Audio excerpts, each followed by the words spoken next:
Hello good morning साथीभाइहरू, के छ म त एकदमै ठिक छु। तपाईँहरू पनि सन्चै हुनुहुन्छ होला। तपाईँहरूले मलाई गेस गरिसक्नु भयो होला कि म कहाँ जाँदैछु होला भनेर। म चाहिँ काममा जाँदैछु गाइज। नाचो भएको कारणले गर्दा अहिले चाहिँ हाम्रो कम्पनीको ड्रेस चाहिँ यस्तो रहेको छ, किनभने यहाँ धेरै गर्मी हुन्छ, त्यही भएर चाहिँ। अनि म चाहिँ रुममा आएँ किनकि मेरो काम बिहानको 6 बजीदेखि 11:30 बजीसम्म हुन्छ। अनि मैले भाँडा बर्तनहरू धोएर चाहिँ आफ्नो खानेकुराहरू रेडी गरेँ। अनि मैले बेलुकाको लागि भात पनि बसालेँ। अब तरकारी के खाने भने त बेलुकै बनाउँला भनेर सोचेँ। अहिले अब खाना त खानै पर्यो, खाना खाएन भने त काम गर्न सकिन्न, त्यही भएर मैले खाना रेडी गरेँ। अब म चाहिँ खाना स्टार्ट गर्छु। पहिलो सुरुमा त ढोक्नु परिहाल्यो होइन। नेटफ्लिक्समा मुभी हेर्दै खाना खान सुरु गरेँ। अनि खाना खाँदा कतिखेर खाना सक्यो भन्ने कुरो पनि थाहा भएन। अनि त्यसपछि मलाई अब खाना खाएपछि एकछिन त रेस्ट गर्नु परिहाल्यो। एकछिन सुत्छु ल।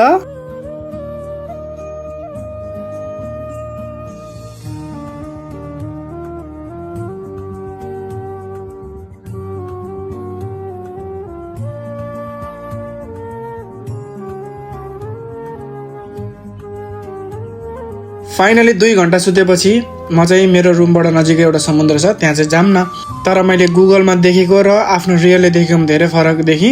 एक्लै रमाउनु सिक्नु पर्दो रहेछ। न साथी न चङ्गी, एक्लो जिन्दगी रङ्गी चङ्गी भन्थ्यो, त्यस्तै भइरहेछ जिन्दगीमा। कुनै टाइम जता गयो नि जे गरे पनि साथी साथी भन्ने म अहिले एक्लो बस्नु परेको छ। हावा र पानी बाहेक मेरो कोही छैन यहाँ साथी।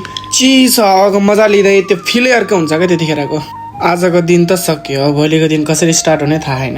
त्यही गरेर रातभरि अब मोबाइल चलाउने कामै हो मेरो। हाँस्ने र मोबाइल चलाउने, ल्यापटप चलाउने, गेम खेल्ने, रातभरि दिनभरि सुत्या थिएँ। त्यही भएर यस्तै छ। थ्याङ्क यू सो मच लास्टसम्म हेरिदिनु भएकोमा।